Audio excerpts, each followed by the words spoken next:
Let's get some insight. Kelechi Deca, international affairs analyst, joins me from the mainland area of Lagos via Zoom. Good to have you join us.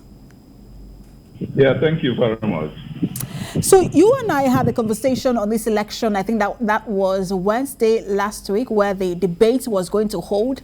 And you did talk about how some of the issues around this election. And today we're seeing that Macron has now been re-elected for the first time in 20 years. What's your thoughts on the issues that played out, or the main concerns in this election that led to his victory? So when you analyze the victory, it's like some sort of a Pyrrhic victory. Macron won, and also Macron lost. French people won and French people lost. When you're having an ultra-right wing party winning up to 42% of the vote, it means that you have a higher number of people in one of the oldest and most civilized democratic societies in the world who are moving so ultra-right that they are ready to pull down everything. They're ready to pull down the roof, and they don't want to care. What most of them are doing is a kind of it shows that tendency for a communal suicide. And there's no way you will exonerate Macron from it, because old established democracies are ruled on the precept that there is a right wing and there is a left wing, and they also try to move towards the center. When you have a situation whereby some move outside the just right and move to ultra right, extreme right, it becomes a big problem. And that thing, you can't exonerate Macron from it, because what he did in 2017 by destroying the traditional right and the traditional left and coming to be a centrist, he obscured those lines. And by obscuring those lines, now you give people an alternative, and that alternative is no alternative at all. It becomes the ultra-right that became deceptively more palatable. So it's a kind of a win for now. But if you understand the French electoral system, the parliamentary elections is coming up in June, and you might have a situation whereby with this slim victory, I call it, Macron might not be able to to have a control of the parliament to be able to form a government. And that's where I was going, Mr. Deca, because when you look at and you were right anyway about the traditional parties in France, their margins are becoming slimmer and slimmer. That's the Conservative Republican Party and the Socialist Party. They seem to be losing their relevance in France. But you also mentioned the margin of victory. When you look at the margin of victory in 2017, it was way higher. I think it was about 61% to 30-something percent. But now it is about 50 to 41, about 58 to 41, quite slimmer than 2017. And there is a parliamentary election in June. What does this slim margin mean for the parliamentary election in June? Yeah, what the slim margin means for the parliamentary election, because if you follow that election, the election before Sunday, the left-wing leader Jean-Luc Mélenchon told his voters, he said, don't vote for Le Pen, but he did not say vote for Macron. So so what happened was that a lot of people who voted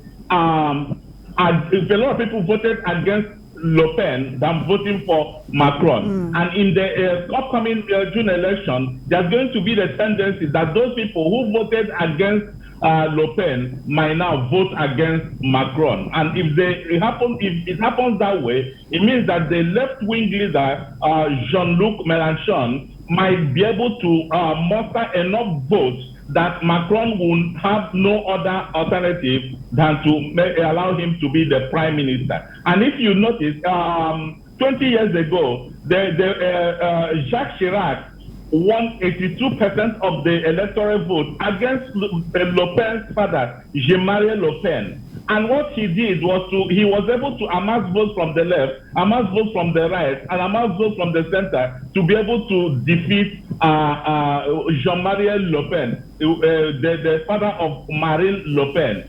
But in 2002, the fear of Jean-Marie Le Pen was what forged Chirac's victory. But this year, what forged the victory for Macron was not just the fear of Marine Le Pen, but also the fear of Russia. Absolutely, because, especially when you look at what's going on. Marine Le Pen, especially when you look at what's going on in Ukraine, and her, she seems to be very cordial, and she admires Putin.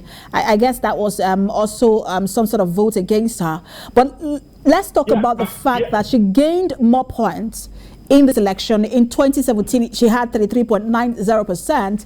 In this election, she has 41.45%. That's almost an increase of 7%. Emmanuel Macron will not be running in the next after 5 years' time. She will, I'm sure she might still want to run. Do you think that at this point she's at a touching distance, within touching distance of the presidency, and that we are seeing a rise in populism in Europe?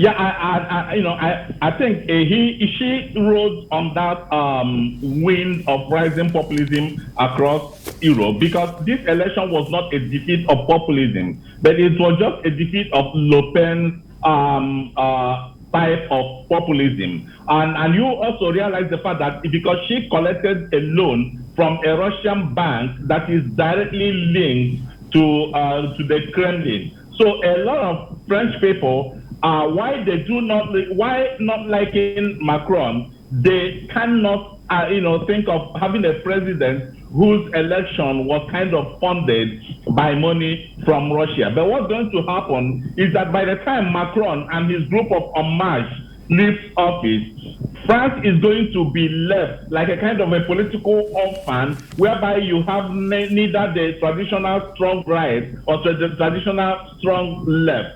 Because when Macron leaves as a centrist, unless his party is able to come up with someone that is as charismatic and is also be able to pull the crowd to be able to face off Le Pen, things are going to be tough. And when you focus on the challenges that are facing now in France, a lot of young people voted for Le Pen. That tells you a lot. If these young people that are voting for Le Pen, in the next 5 years, that most of them are going to grow into adults, and there are going to be a lot of more young people. Why are they doing that? Because under Macron, the rich got richer, the poor got poorer, and the gap widened. Even though Macron was able to, improve a lot of business-friendly situation and revitalizing the French startup scene, that made the rich people and the big companies to grow more, Absolutely. And the smaller businesses to die. So that was the problem. A lot of people felt left out. They were not part within the economic circle.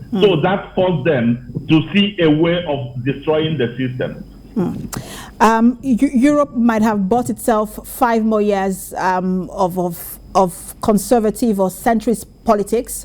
We'll see how it plays out in the next 5 years when Emmanuel Macron will not be running. Thank you so much for talking to us. International Affairs Analyst Kelechi Deca.